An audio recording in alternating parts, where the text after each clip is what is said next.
Hey guys, welcome back our channel. तो आज का वीडियो बहुत ही इंटरेस्टिंग है क्योंकि ट्वेल्थ के बाद जो कोर्स हम लोग करना चाहते हैं उसी के बारे में है, या क्या करें, ये सारा क्वेश्चंस हमारे मन में अराइजेस होते हैं। तो बस इसी रिलेटेड ये वीडियो है।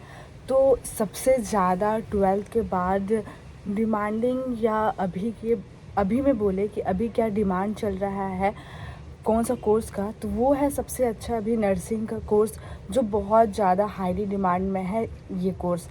तो बस इसी कोर्स के बारे में आपको बताऊंगी, जो नर्सिंग का एक बीएससी नर्सिंग कोर्स होता है उसी के बारे में।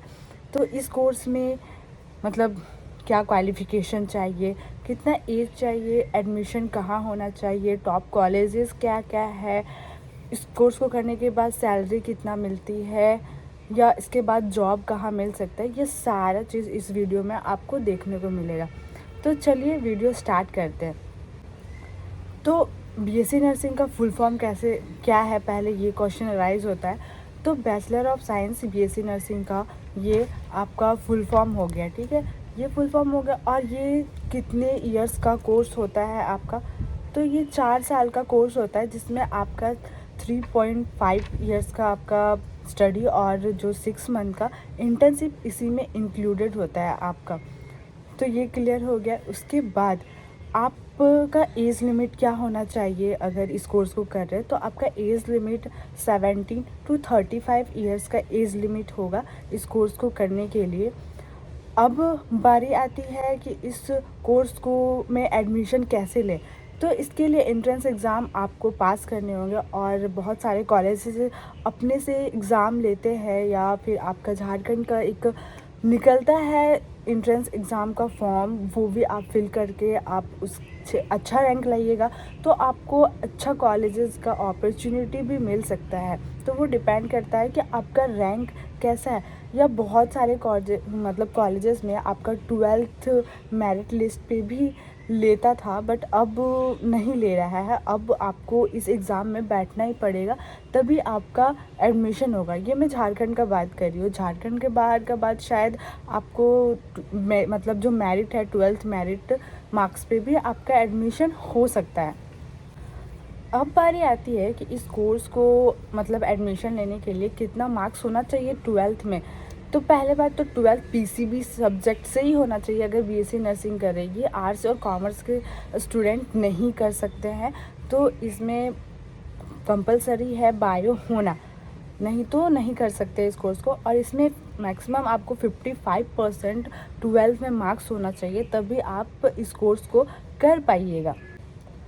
अब आगे बात करते हैं कि इस कोर्स को कौन कौन कर सकता है। तो इस कोर्स को गर्ल्स और बॉयज़ दोनों ही कर सकते हैं। ऐसा कुछ रिस्ट्रिक्शन नहीं है कि ये नर्सिंग कोर्स है तो गर्ल्स को ही करना है, ऐसा नहीं है। बॉयज़ और गर्ल्स कर सकते हो, और ये बहुत ही बेस्ट कोर्स है आपके लिए कि इसमें जॉब अपॉर्चुनिटी भी बहुत ज़्यादा है। तो आप बहुत अच्छे से एग्ज़ाम अगर आपका हो गया क्लियर, उसके बाद आप अच्छा जॉब ले सकते हैं, और आपको सैलरी भी अच्छा मिल सकता है इससे। अब आगे बात करते हैं इस कोर्स का आपको फ़ीस कितना लग जाएगा, क्योंकि कुछ भी कोर्स हम लोग करेंगे तो उसमें कितना लगेगा हमारा फ़ीस, वो भी डिपेंड करता है। तो आपका देखिए, सारे कॉलेजेस में तो अलग अलग ही फ़ीस है। अगर बात करें अगर कि एक एवरेज हम बता दें कि इस कितना लगेगा, तो आपका 3 to 4 लाख आपका खर्च आ जाएगा। लेकिन अगर गवर्नमेंट कॉलेजेस का बात करें तो इसमें इससे कम खर्च में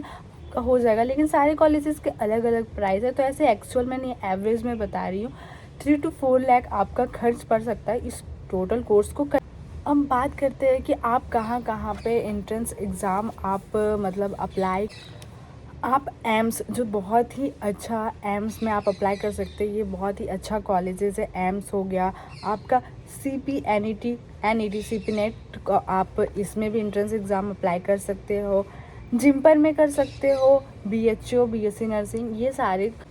अब आगे बात करते हैं इंडिया के टॉप 10 कॉलेजेस जहाँ पे आप जा सकते हो। तो ये सारा स्क्रीन में आपका दिया हुआ, ये सारे टॉप 10 मतलब इंस्टीट्यूट है जहाँ पे आप, इंडिया के टॉप 10 इंस्टीट्यूट जहाँ पे आप अपना एडमिशन ले सकते हो। तो आप इसमें से कोर्स भी चूज़ कर सकते हो, वो आपकी मर्ज़ी। अब आगे बात करते हैं कि बीएससी नर्सिंग के बाद आप क्या कर सकते हैं। तो आप एमएससी नर्सिंग कर सकते हैं, एमफिल नर्सिंग कर सकते हैं, पीएचडी कर सकते हैं। आपके इसके बाद भी बहुत सारे कोर्सेज हैं जो आप कर सकते हैं बीएससी नर्सिंग के बाद। अब आगे बात करते हैं कि बीएससी नर्सिंग के बाद आपको जॉब कहाँ पे मिल सकता है। तो आप हॉस्पिटल में जॉब कर सकते हो, डिफेंस सर्विस में जॉब कर सकते हो, या कोई भी स्कूल नर्सिंग में आप ट्विटर का भी पढ़ाई कर मतलब पढ़ा सकते हो। इतने सारे जॉब अपॉर्चुनिटी, इससे भी बहुत ज़्यादा गवर्नमेंट के थ्रू भी बहुत सारा फॉर्म फिल निकलता है। तो आप फॉर्म फिल कर सकते हो, उसमें बहुत सारा फॉर्म निकलता है। तो ये सारा अपॉर्चुनिटी है जॉब का। अब बारी है कि जॉब के बाद आपका सैलरी कितना होगा। तो आपका अगर एवरेज बोला जाए तो एनुअली हम एक एवरेज बताते हैं कि आपका 3 लाख टू 3.5 लाख आपको एवरेज एनुअली आपका सैलरी मिल सकता है। बाकी आपका एक्सपीरियंस पे डिपेंड करता है कि आप कितना एक्सपीरियंस हो। आप जैसे जैसे एक्सपीरियंस आपका बढ़ता जाएगा वैसे वैसे आपका सैलरी इंक्रीजमेंट भी बढ़ता जाता है। तो वो डिपेंड करता है। तो आई होप आपको ये वीडियो समझ में आ गया होगा कि बीएससी नर्सिंग के सारे जितने भी क्वेश्चंस होंगे, डाउट्स होंगे, आपके क्लियर हो चुके होंगे। और अगर आपको कुछ भी और क्वेश्चंस है तो आप कमेंट कर सकते हैं।